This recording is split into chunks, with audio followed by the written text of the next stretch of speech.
everyone. I'm Ellie from Nourishment Redacted, and welcome to Lioness Lifestyle Live. This is a show where we honor a keto, carnivore, or a meat-based woman, and they share their experience and their healing journey to bring our community together. And I am Cristie from Meeting Wellness, and it is so nice to meet with all of you this evening. We've all been inspired by someone's story, and we believe here at Lioness Lifestyle that sharing stories is one of the very best ways to help the people who are sick and without hope. And I'm Adrian Gledhill, and this is a show where we just encourage and lift each other up that it is possible to feel better and to heal through diet. If you have any questions for our amazing guest, one of my very good friends tonight, please put a QQQ or question in front so we can get it to her. All right, sorry. I think my earbuds are messing up. Remember last week I heard an echo? I'm hearing another echo. I think it's me, and hopefully it's going to stop. But we know that this means it is time for this week's Roar of the Week.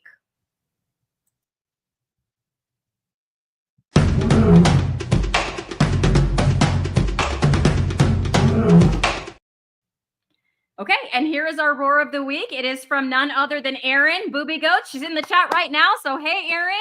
As she said to us, great interview. Courtney is so normal. I get why she has a great following. So thank you so much, Erin, for being this week's Roar of the Week. If you want to be the Roar of the Week next week, drop us a comment down below after the live stream is over. We will hunt through those and choose someone to shout out on next week's show. Fantastic. Thanks so much, Cristie. And let's give a big welcome to Audra Coleman.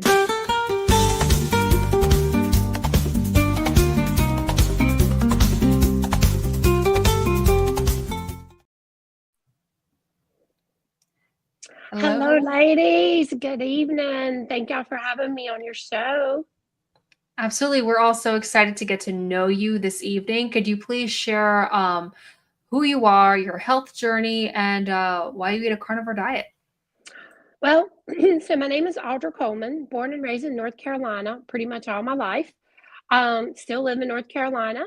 I run a business here, and I've kind of always dealt with the weight problem. And really, I had a weight problem, but come to find out, I'm addicted. I have an addiction, and the sugar was addiction.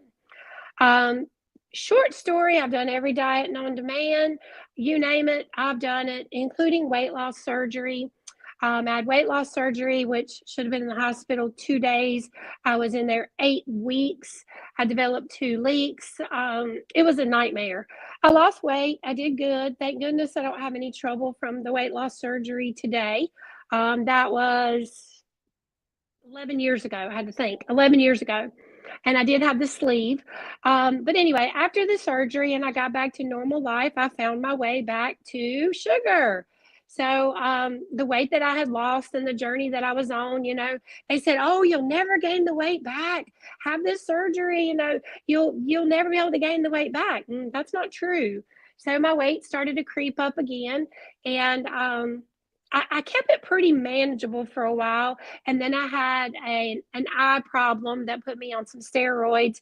And then I was on prednisone. And I mean, that just like shoots your weight back up. Like it doesn't even matter what you do. Okay. So my weight started going back up. Well, I got online and I started looking and I started thinking, what can I do to stop this sugar craving? I mean, sugar drives me. I can't, and I'm not a moderator, so I have to be an abstainer. I can't just eat one Oreo. I got to eat the whole row. For me, my thing was cake icing. So some people maybe on the West Coast call it frosting. So cake frosting, cake icing, whatever you want to call it. Sugar, lard, butter. That was my thing. Cocoa powder, chocolate icing, peanut butter icing, you name it, I loved it. So like I said, I started to find my way back up. Even after the weight loss surgery, started searching on YouTube, started looking around. I found Ken Berry and I found Kelly Hogan. And they were saying things like, if you eat the carnivore diet, you'll never crave sugar again. And I went, what? Never crave sugar again? I mean, seriously? Is that even possible? I live in the South. We have sweet tea, for crying out loud, I mean, we just live on sugar. We have all kinds of family reunions and potluck dinners and cakes and cookies and candy. Anyway, I started binge watching a lot of their YouTube. And I thought to myself, this was in January of 2021. And I'm like, you know what? They're doing this. I can do this. Well, I would do really, really good all week. And on the weekends, I would bomb. I would I wouldn't fall off the wagon. I would jump off the wagon. Okay. And I would have junk all weekend. And then, getting back on track Monday, I'm like, why did I do that? Why did I do that? Well, I did that from January till September of 2021. On September the 1st of 2021, I said, this is it. This is it. You're not doing this on the weekends anymore. You feel terrible come Monday. It's affecting you. It's affecting you're trying to get off sugar. Stop teeter-totting back and forth. So September the 1st of 2021, I went full bore carnivore. I joined lots of communities. Communities are where it's at when you get support from other people, like-minded, whatever, if you're keto, carnivore, whatever you are. I forgot I did do keto for 2 years prior to carnivore. And I would do it off and on, more on than off, but I still couldn't get to where I needed to be because I craved all the fat bombs. I could make fat bombs with my eyes closed. And it's just a keto fat bomb. Have another one. What's the problem? Now you've had 5. Okay. Anyway, so I started carnivore in 2021, September the 1st. So I've been carnivore now for 3 years and 3 months, give or take. Best decision I ever made. No more skin tags. Skin tags just fell off. No more inflammation, no more joint pain. My skin changed, my mood changed, my mind changed. In my opinion, the mental clarity is worth its weight in gold. To me, that is literally worth its weight in gold. There is no amount, and white chocolate Reese's used to be my jam. There is no amount of white chocolate Reese's that could make me feel as good as I feel on carnivore. There's no way. So I won't go back over there. But like I said, I started binge watching Kelly Hogan. I started binge watching Ken Berry. I started being part of groups, and people were like, "Oh my gosh, you're so enthusiastic about this. You need a coach." And which I already had a degree in life coaching, and I did a lot of life coaching. So started doing some carnivore coaching. Had several meetups. Just got done with a Charlotte meetup in North Carolina that we had 220 people attend from 17 different states in September. They all came to a Saturday event from 1 to 4 to eat meat in the park with everybody. It was pretty awesome. We had a food truck. But that's kind of my story. I've always been very, very addicted to sugar. I tell people that I'm going to buy, this is how I used to be, I'm going to buy a king size pack of white chocolate Reese's. There's 4 in there. Don't ask for one because I don't share them. If you want your own, I will buy you a pack and I'll help you eat yours, but you can't have any of mine. I was that territorial about the sugar and the carbs. And I was that hooked on it. It was definitely an addiction for me. And here I am today. I don't eat sugar. I don't eat carbs. I don't eat fruit. I don't eat vegetables.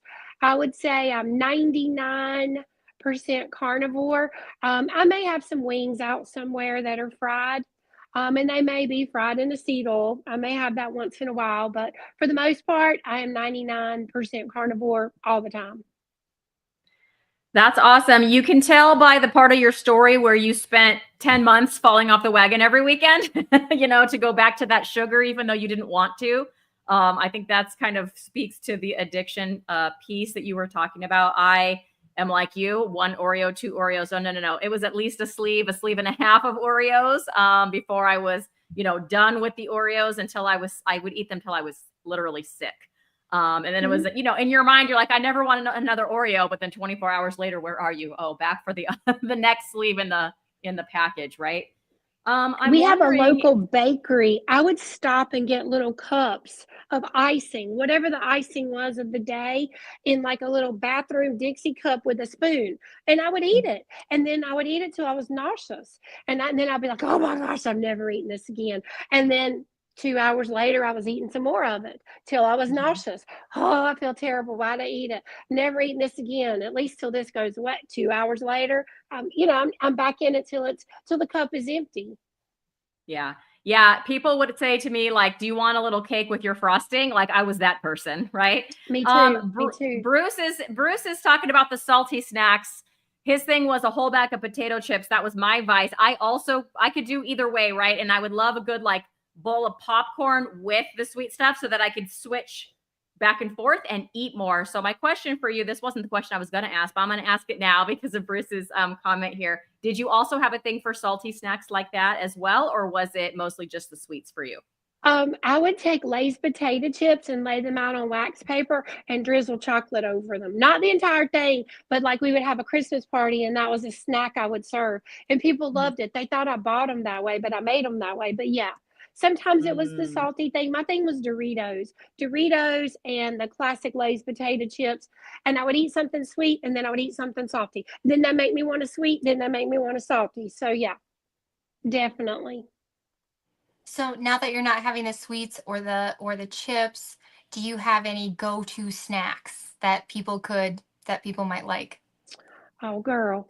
So, I know where you're going with this. Okay, so during the beginning of my journey, I was doing a lot of beef jerky and I was ordering a lot of the dehydrated meat from a lot of the popular places that sell it. And they do really good and they taste amazing, not down to none of them. But every month when I get my credit card bill, there it would be. And I'm like, good Lord, have mercy. I've eaten this much dehydrated meat. I need to learn how to make dehydrated meat.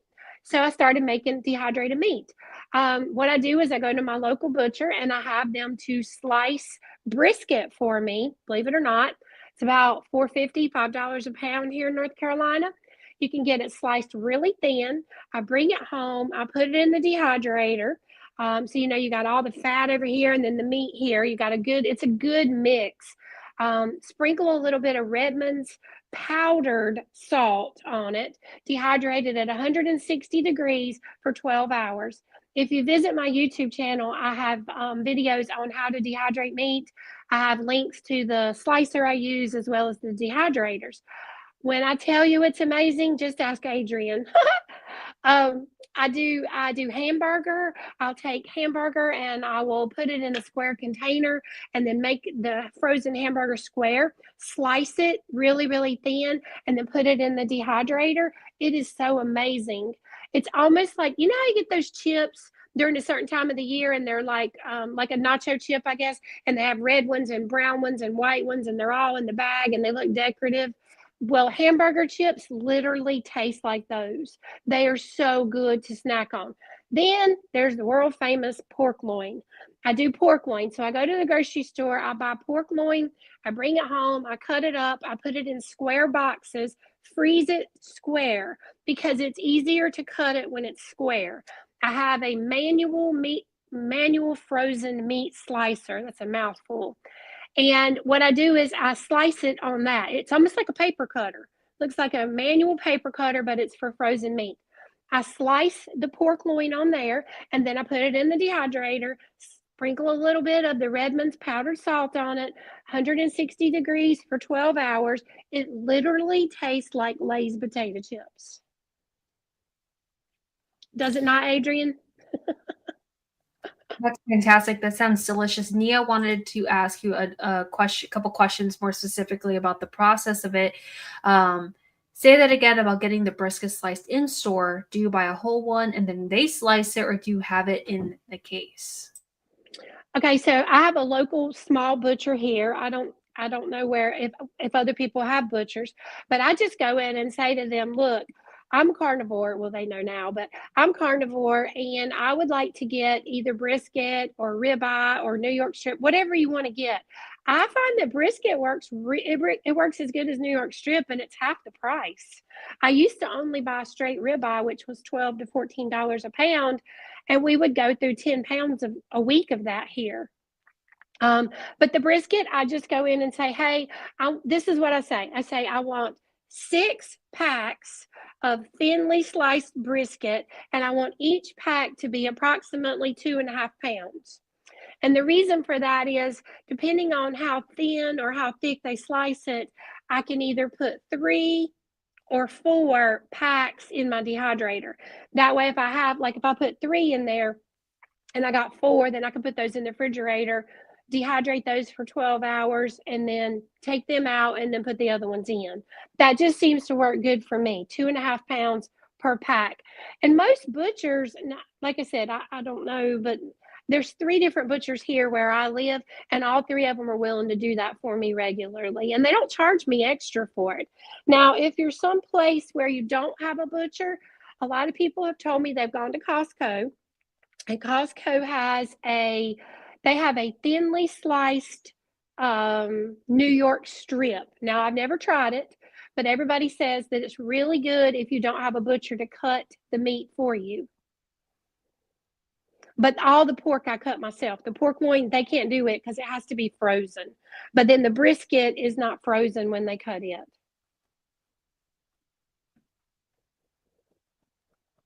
Okay, those are great tips. I'm excited to hear about that they will cut it, because I've thought about dehydrating meat, but I don't want to buy a slicer, right? But that's kind of what stopped me from doing that. But I'm like, oh, if I can go and have it sliced, then that might be something worth trying.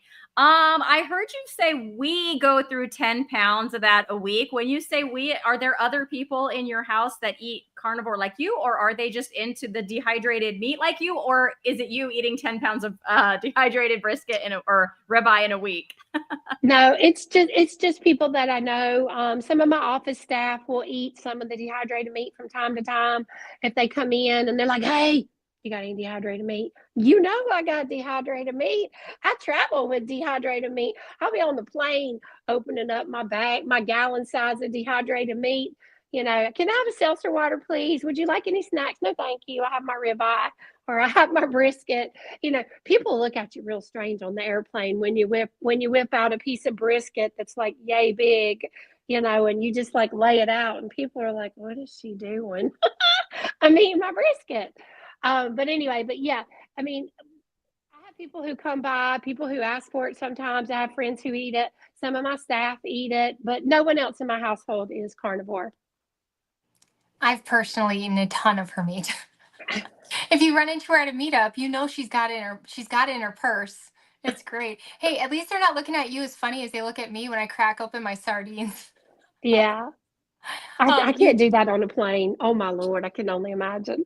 You do have the best meat chips, though. They are better than the ones that you can buy by the name brand companies that are like $40 a bag. And the Yeah. secret is the salt. That's the secret. It's like it's magical on your tongue. It's so good. You guys have got to go watch her video, and it'll change your life for dehydrating meat from here on forward. I It'll be a literally staple show in you your how to home. do it. Show you how to Yeah. do it. And the thing of it is, you can't, the thinner the meat is, the better it will turn out. If you get meat that is too thick, it'll just be chewy. And I don't like it chewy. I don't like to feel like I'm eating part of a tire off of a tractor and trailer. You know what I mean? I don't like it when it's that chewy. I mean, because then your jaw hurts and your teeth hurt, and you're like, wow, I've been chewing this for 10 minutes. I hadn't even digested none of it yet. So yeah, and there are times, I will say this too. I don't say this on my YouTube. I need to add this in. But sometimes if I make 10 pounds of dehydrated meat, I will package it up in gallon size Ziploc bags. And like I'll leave one out, and then I'll put the other 4 in the freezer. And then that way I don't have to worry about them. And then believe it or not, when I get them out, they just sit out on the counter for like an hour or 2, and they're ready to go again. You can really even eat them straight out of the freezer because they're thinly sliced. That is the key. And the same thing with the pork loin. If you do not get the pork loin, and the little meat slicer I'm telling you about that's a manual, it's like $60 on Amazon. And you just have to toy with the little blade and get it nice and thin, and then just cut your little thin pieces. You know, the pork loin, depending on how big your pork loin is, the chip might be that big, but it's very, very thin. And you lay them out on the dehydrator. And like I said, I do everything for 12 hours, 160 degrees. Works perfect. You know, this brings up this is like a really good thing besides a snack for all the people who've had their surgeries, their bariatric surgeries, or maybe they're on Ozempic and they're having a difficult time eating, but they need to get that protein in. Do you have any other tips for people who are having a difficult time eating? Do you think that they can eat carnivore? Because I get questions all the time. I had the surgery. I can't eat meat.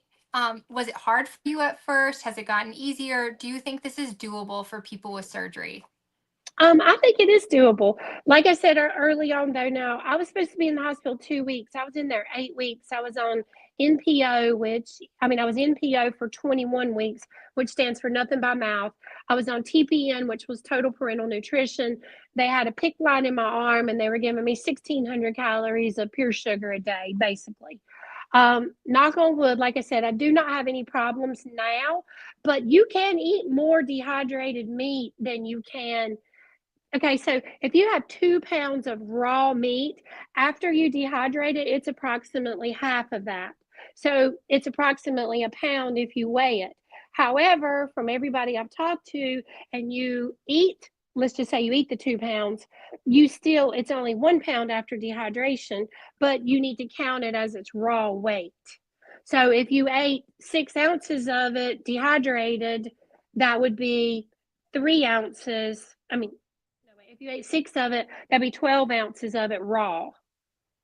It would be double. What it is dehydrated, it's double when it's raw. So you are able to get more of it in. And like I said, I don't like it chewy. I like it good and crispy. And, we eat a lot of bacon too. I cook bacon the same way Dr. Berry does, put it all down in a big soup pan, cut it up in little chunks and make what he calls bacon chips out of it. I love it. And the hamburger chips I was telling you about earlier, those are really easy to digest and really good. And, hamburger, your average quarter pounder hamburger patty from McDonald's is about 20 grams of protein, give or take. And those are good as nachos. You cook up some hamburger with a little bit of taco seasoning in it, sprinkle that over them, sprinkle some cheese over it, maybe a little bit of sour cream. It's really, really good in my opinion. You can do so much with them. You can use the pork chips as dip. Like, say, for instance, you make some buffalo chicken dip, Carnivore buffalo chicken dip. You can use those as your chips, and it's perfect.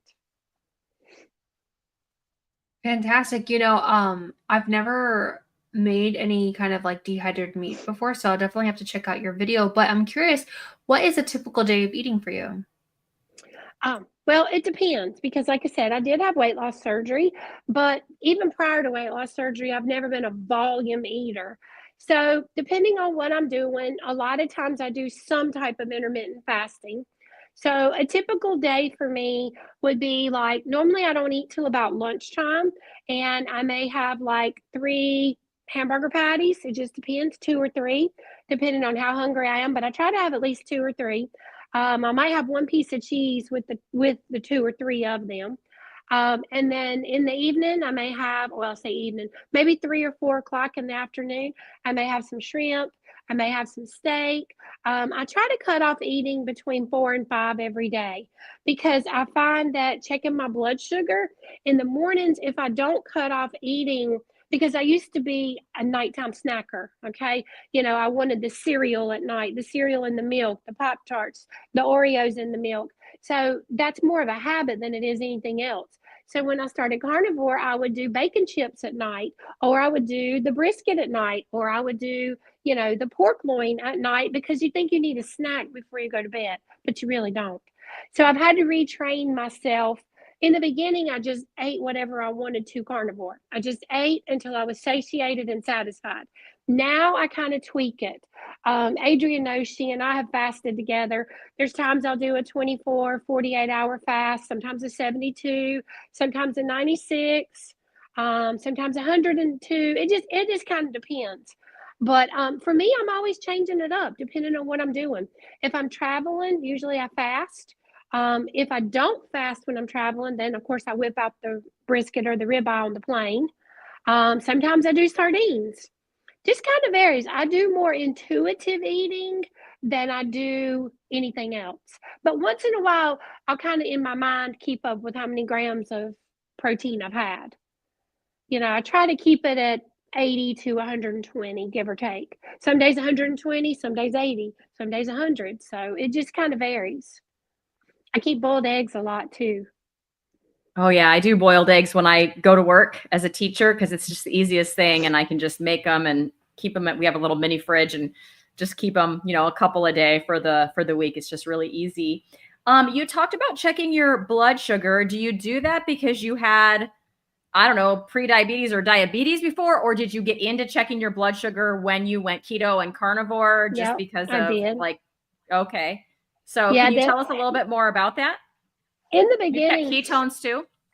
I do. Well, in the beginning, well, they joke with me about being the queen of dehydration. I think I was the queen of the keto meter or the keto mojo. I did a lot of, I did in the beginning because I'm that person that I like to know what I weigh. I like to do my measurements. I like to do the pictures. I like to know what the ketones say. You know what I mean? I'm a numbers person. And I've now learned that you can just really get overwhelmed with it. And then it gets in your head. You jump on the scale in the morning and you look at the number and you're like, oh man. Or you're like, oh yes. And it can set the precedence for the day if you're not careful. So sometimes when I'm really like fasting, I'll check my ketones more then. But playing with carnivore for 3 years, I've learned that if I do not eat so late in the evenings, the next day, my ketones are way better. My ketones are up, my blood sugar's down, and that really does affect me. So if I can kind of pack the protein in and then cut off eating by 4 or 5 in the afternoon, then I'm keeping myself more so in ketosis, keeping my blood sugar low, that kind of thing. There's this myth that once you have high cholesterol and you get this bad CAC score, you're just stuck with it for life. And then every time you tell anybody you're carnivore, they go, oh my gosh, how's your cholesterol? Is that something you've looked into, and how's that going? So in 2014, one of my family members had a heart problem diagnosed. He needed to have a stent at the age of 39. Well, my dad also had heart problems early on. He basically had 4 bypasses very early in life. And so it kind of scared me. So I went to my doctor and said, hey, what can I do? How do I know if I got this going on? Well, keep in mind, I had weight loss surgery in 2013. This is in 2014. She's like, well, we can do a CAC score. And I'm like, what's that? Well, she told me. I'm like, okay, cool. Well, they did it, and it was 265.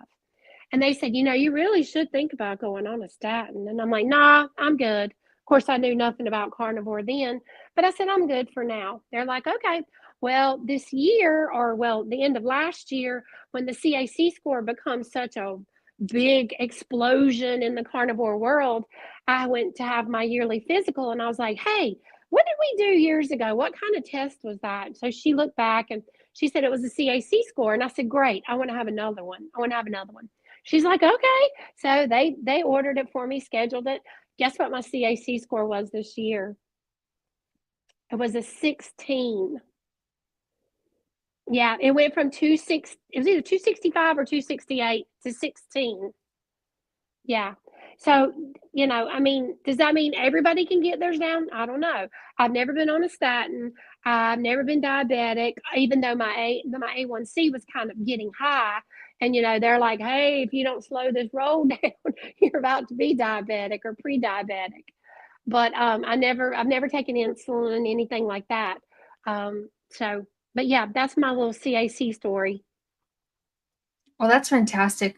That was something that I've always wondered about too. And like Adrian said, there is that myth that's saying that it could never change. So I'm so glad that happened for you. You mentioned one of the benefits was mental clarity. Can you tell us what your mental health was like before doing carnivore and how it's changed now that you've changed your diet? Okay, so I'm 56 years old.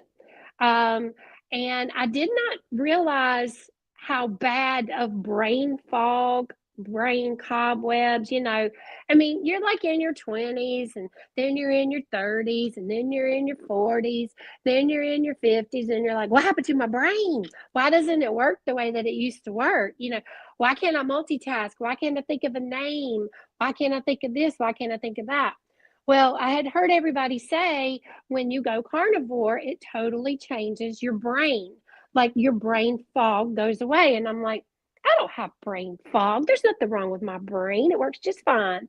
Well, as soon as I went carnivore, I would say about 2 months into it, I'm like, this is wild.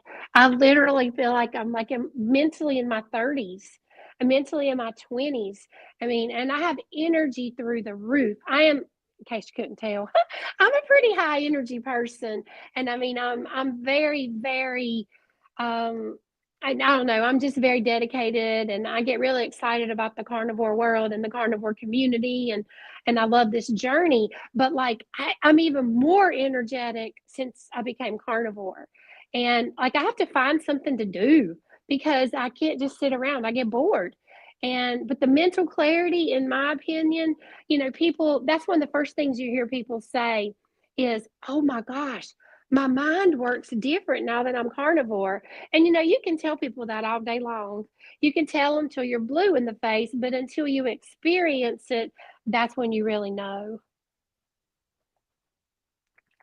So you talked about that you were never, like, your A1C was starting to creep up, although you never hit like the diabetic range. But you also talked about skin tags, which means you probably had some insulin resistance. Did you have, how did that work? Like, how long did those take to fall off? What was the process of that? And did you have any other symptoms of insulin resistance that also went away? Like, I don't know, fatty liver or that kind of thing? Well, I didn't have fatty liver, but I had skin tags like all around my neck and like under my arm and that kind of thing.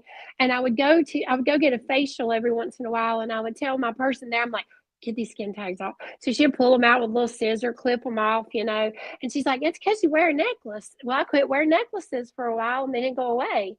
Well, when I went carnivore, I was of the opinion that I did a lot of research on insulin resistant.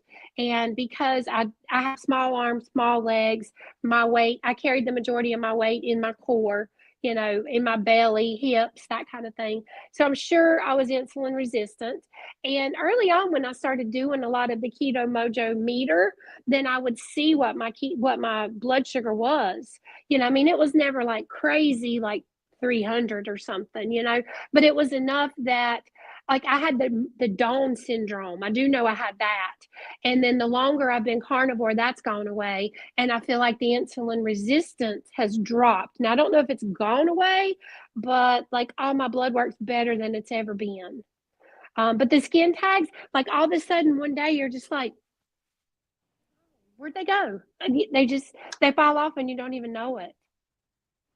Audra, something that people say about you all the time is that you absolutely just glow.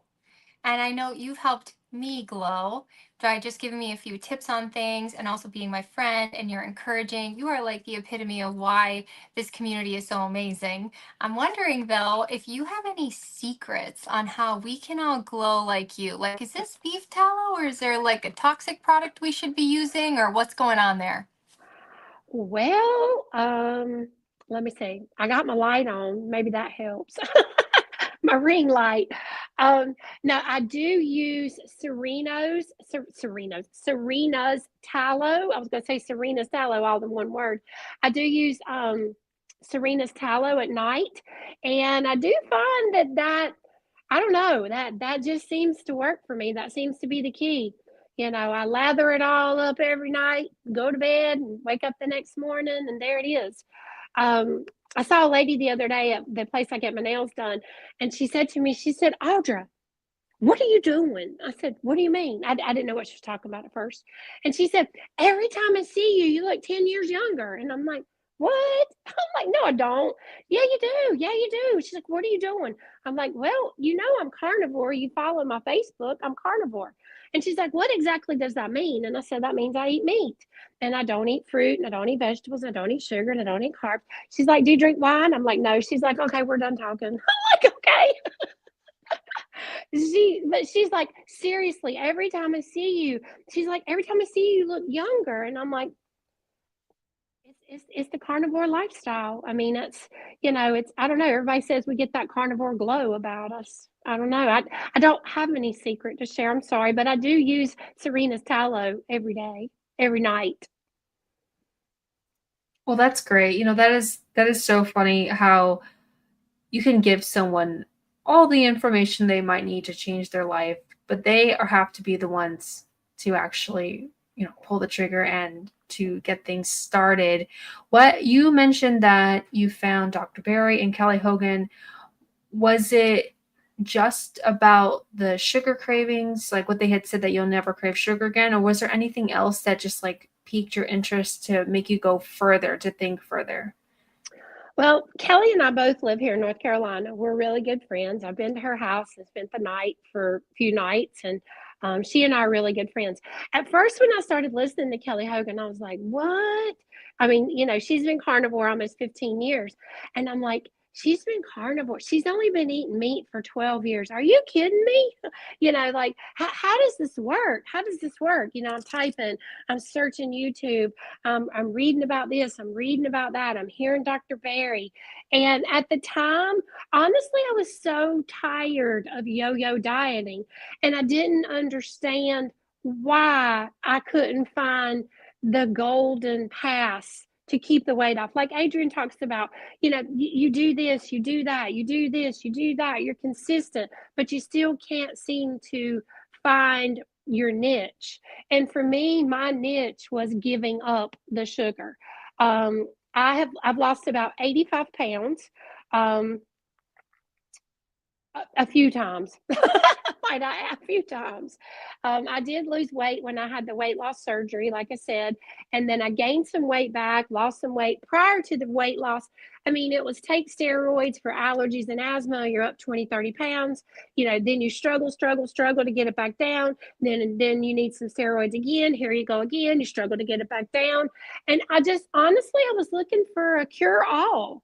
I was looking for a way to regain, to stop yo-yo dieting. Now for me, where I'm at in my life, I mean, of course, we always want to lose 5 or 10 more pounds, and I'd like to lose a little bit more weight. But for me right now, it's about being the healthiest me I can be.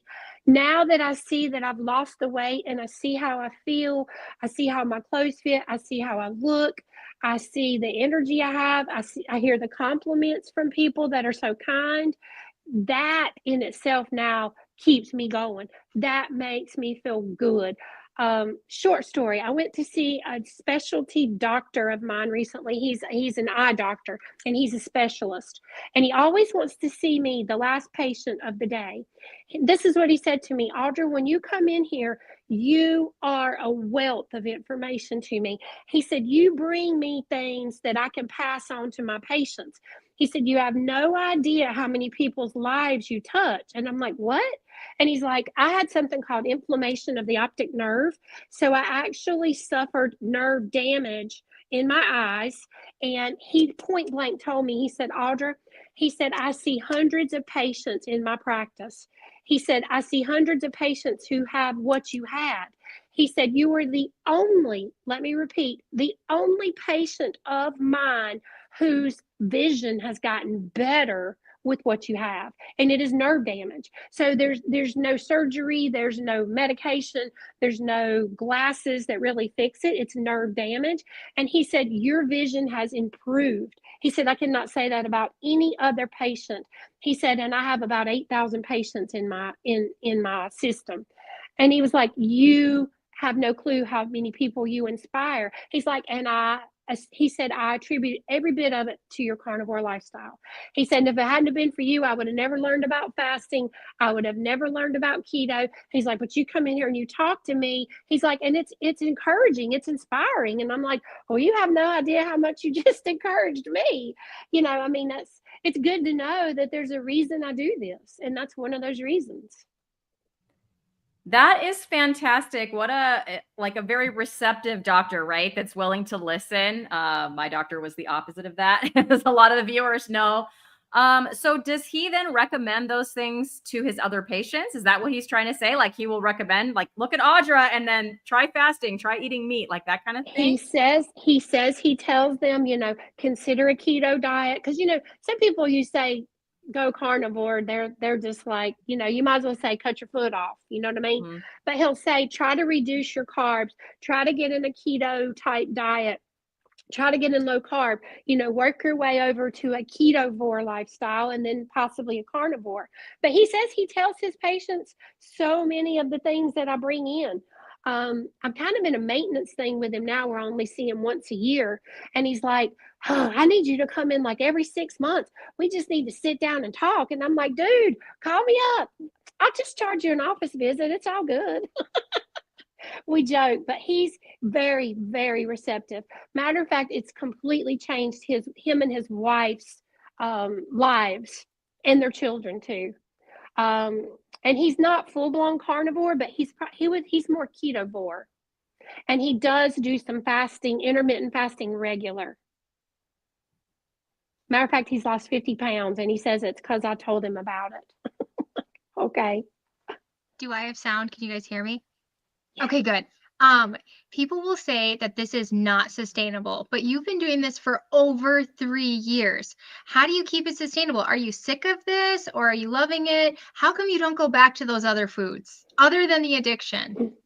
Well, I mean, I don't want to be on the yo-yo diet anymore. I don't want to be on the roller coaster ride anymore. When I would eat all that stuff, I feel like crap. I mean, I would lay around, not do nothing, bored, want to sleep, go eat 2 or 3 cupcakes at a birthday party. Now you need a nap. No, I don't miss any of that. Do not miss any of it. And I was never a bread person. I was just dessert. You could take me to the nicest restaurant, but just show me the dessert menu. I was wondering, since the holidays are coming up, do you have any meals that you've been making that like really satisfy that like traditional holiday, craving, or do you just eat like the same things you always eat? How do you get through the holidays, especially with cravings? Well, when you get to be 3 years out, if you don't like, okay, so before I was the queen of dehydration, I was the queen of dessert. Okay, I've been the queen of a lot of things, but including the keto mojo. Before I was the queen of dessert. So there's certain desserts that my family asks for me to fix at Christmas and Thanksgiving, and I do, and I fix them and I take them to them. And because here's the thing, they're not carnivore and they're never going to be carnivore. And if I don't take them the dessert, they're just going to eat something else anyway. So I make it for them because I make it with love. You know what I mean? So as far as myself goes, usually, 3 years out, in the beginning, it was hard to go to Christmas functions and birthday parties and baby showers. I looked forward to all that stuff because there was always going to be cake and cake icing, cake frosting. So now I just get myself prepared, and, I either have some dehydrated meat with me, I eat a meal before I go. I know what I'm going to have. And it does, I don't crave it. I tell people all the time, back when you were standard American diet, when you would have a crave, or when I would have a craving, it would be this pounding at the door. Okay. Just bang, bang, bang, bang. And you would have to leave, go to the convenience store, get some candy, get some chips, get whatever your addiction was. Okay. Just to quieten the pounding. Now that I've been carnivore for 3 years, occasionally I hear a tap at the door, just a tap, tap, tap, tap, and I can walk away from that. I don't have to answer the door. Where when I was standard American diet, I had to answer the door. If I didn't answer the door, I was ill, I was grouchy, I was hangry, I'd bite your head off. And now the things that used to bother me don't even faze me now, even stress-wise.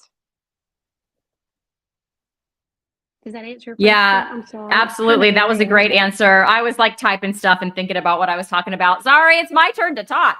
No, that I feel the same way. The food used to call to me from the cupboard. And so like you, not everyone in my house is carnivore. So there's still all that food that used to call my name is still right in the other room in there. I didn't have the luxury of getting rid of it. And so it was a hard beginning, right? Because you have to like force yourself to not go in there and do it. But now it's all there and I don't care. Like I legitimately do not think about it except during conversations like this. And it doesn't call to me from there anymore. So yeah, it's always good to hear that, other people like you, I'm not the only one. There's other people like us that where that craving just sort of turns off. And it's so crazy because like we were talking about earlier in the show, it was so constant. Like you were talking about every 2 hours, you could go back and have some more frosting and eat it until you were sick, and now it's just kind of, that's gone. So Mike has a question and he would like to know, hey, Audra, have you ever had trouble sleeping on carnivore, like muscle cramps or things like that? So occasionally I do have muscle cramps. So this is a plug for Keto Chow. I do use their daily minerals. I buy the bottle of them and they have like a little top and you measure them in the top. So I do have a little cap full of those every day. And that seems to keep I have a keto chow discount code too, I believe. Anyway, that seems to keep the cramps away for me. If I like when I fast, I still add that to my water. Sometimes if I don't have as much dehydrated meat with the Redmond's Real Salt powdered salt on there, I can tell a difference. But I'll up the keto chow daily minerals a little bit more, and that gets me through. Then I'm okay. That's kind of what I do with it. But I do have leg cramps once in a while. Once in a while, yeah. Have you had that thing where you wake up at 5 o'clock in the morning that some people have? Or have you had any other side effects that you can remember since going carnivore? Hormones, thyroid, any issues at all? Because people are like, oh, if you just eat meat and you stop the plants, you're going to die. Yeah. With me, if I fast for like 72 or 96 hours, I do not sleep very well because my body is like full of ketones and I'm ready to go. Like I can lay down and sleep about 3 or 4 hours and I'm ready to go. Where normally I try to get 6 to 8 hours of sleep a day, and I do pretty well with it. I do the grounding. I do keep the room cold, try to keep it dark. All the things that we try to do. I don't eliminate Wi-Fi though, because that's one thing I don't do. Well, that's But good. I can't say I've had sleep issues because of carnivore. No. Yeah, I remember for me, I used to have some issues with carnivore, or with sleeping, but then I also remember I have toddlers, so I think that also helped as well. Waking up, mommy. But you said that you are a life coach and you also do carnivore coaching. Can you talk a little bit about that? And I'll show your website. Well, I do life coaching. I've been doing life coaching for about 10 or 12 years now. And I started doing carnivore coaching. I was doing a class, and now I pretty much do a lot of one-on-one carnivore coaching with people. And like I said, it helps to be with like-minded people. It helps to know what you need to do to get on board when you have a problem, who to turn to, who to ask, how to get past that problem. I do think that community is big for carnivore, or any lifestyle. I'd love to piggyback off of that. What is it about the community that made you feel like this is home? This is where I need to be, because you struggled with keto for a while and you kept, going back to the sugar on the weekends. I've been there, done that. But then you said it was the community that brought you there. Could you explain a little bit about that? So I have met some of the most absolute amazing people in the carnivore community. Adrian is one of those absolutely amazing people. Now I've met you ladies. Now I'm going to have to meet y'all in person somewhere.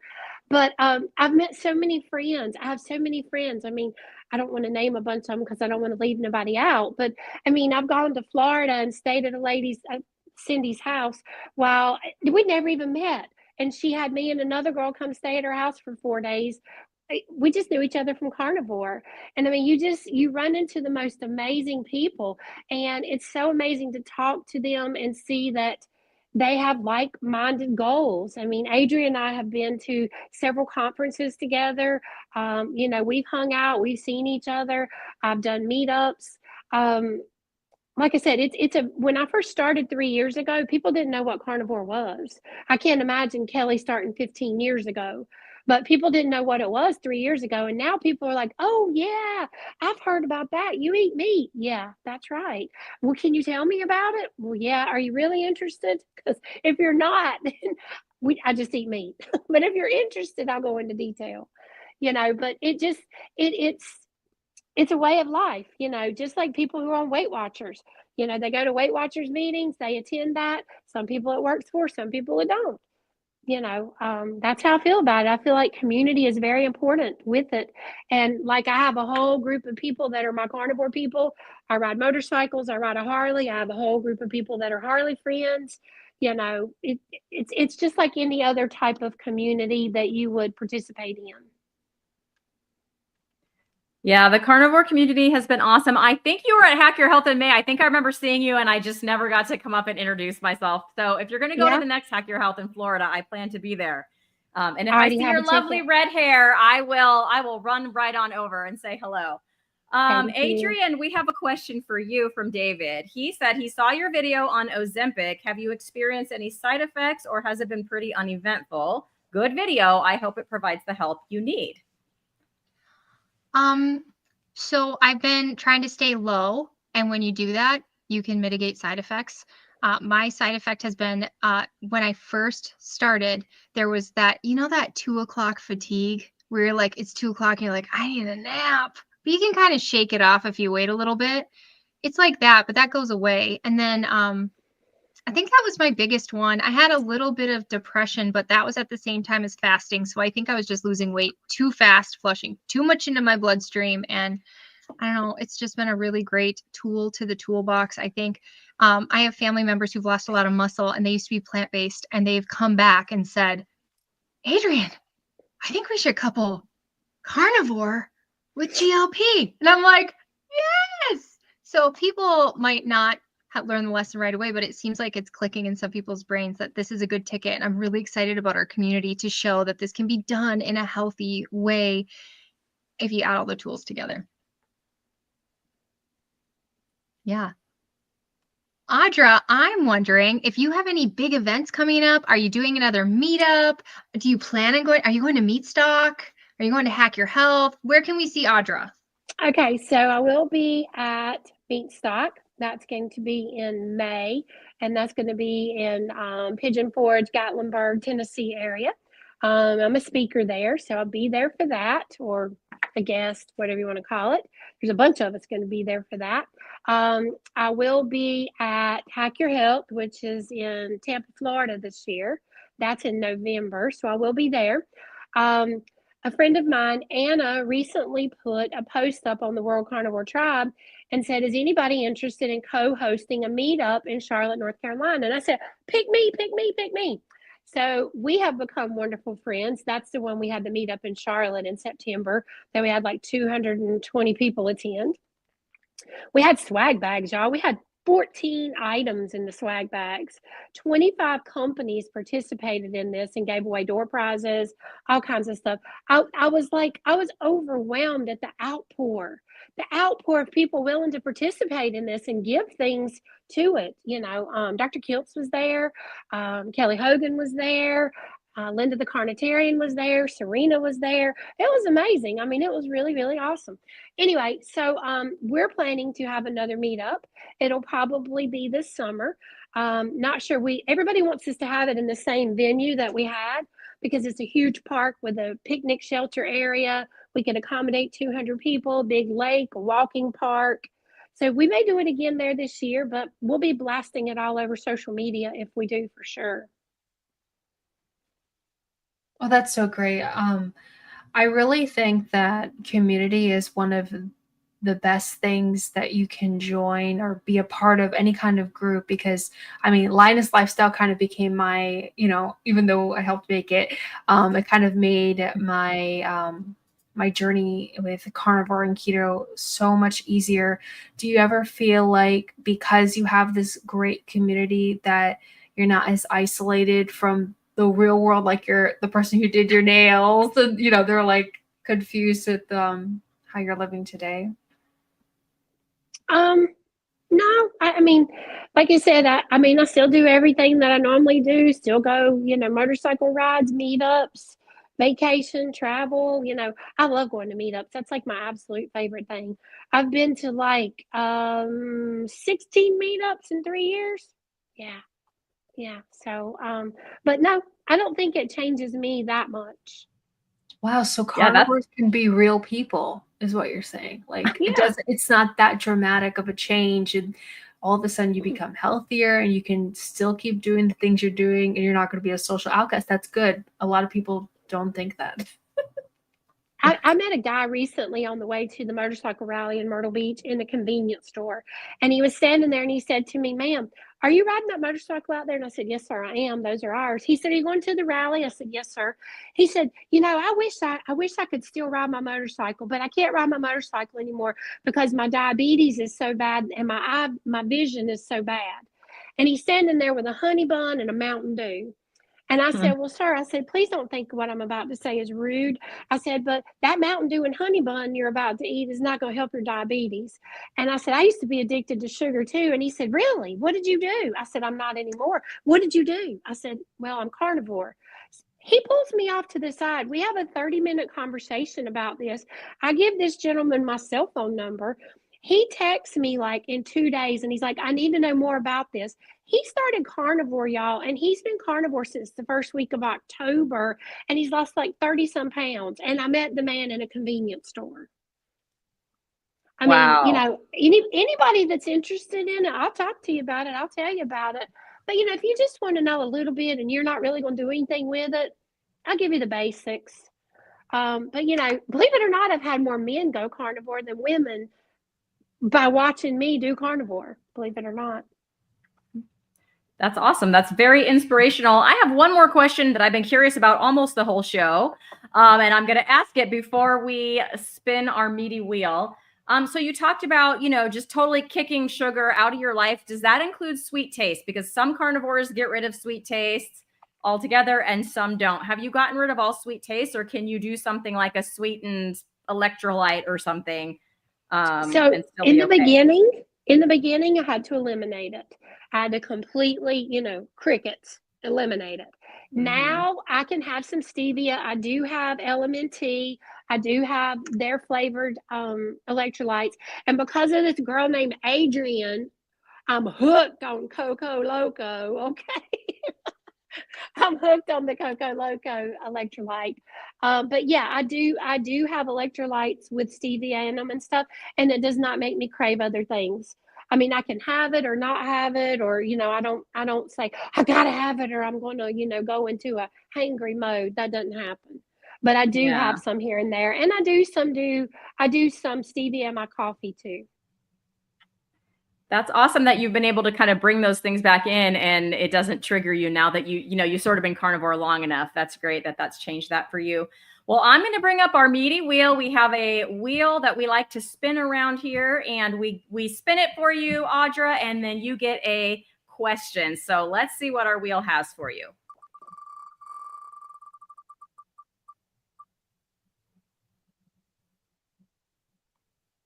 Okay, we hunted down this meaty question. Do you ever feel like your way of eating has caused others to treat you differently? Ellie, I think our wheel was listening to you a second ago.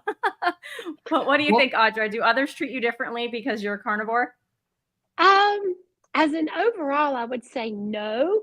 Occasionally somebody might say, well, we're going to eat at such and such. Is there anything you can eat there? But like, I didn't lose any friends over it, and people don't look at me weird, or, you know, I mean, you eat what you eat and I eat what I eat, you know?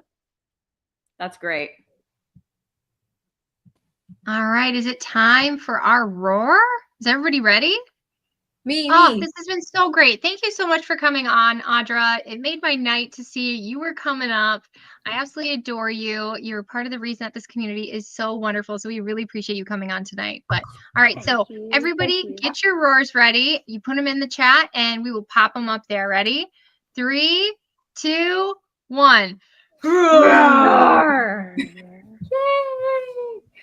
Thank you, ladies, for having me. Thank you for the kind words, Adrian. And I mean, I don't know. I'm just full of love to spread and love to talk about the carnivore lifestyle. So it's made my life totally different. Oh, I love hearing that. And if anyone's watching the replay right now and you are seeing all those roars down there, don't be afraid to add them to the comments so that we can personally thank you for watching all the way through and hearing Audra's story. We love our replays and we love our live viewers. So Audra, I just want to say to you personally that I've seen you around the carnivore space, but you're just one of those carnivores I had not personally introduced myself to. And I'm like kicking myself because you have just been amazing to talk to. I hope we can talk again soon and maybe meet up in real life. So thank you so much for coming on the show. And thank you to all of you guys out there in chat land, chatting it up. The chat was great tonight, and for watching. And we will see you next Tuesday at 5 p.m. Pacific, aka 8 p.m. Eastern, when we will have another awesome guest for you. Good night, everybody. Thank you. Thank you for having me. Good night.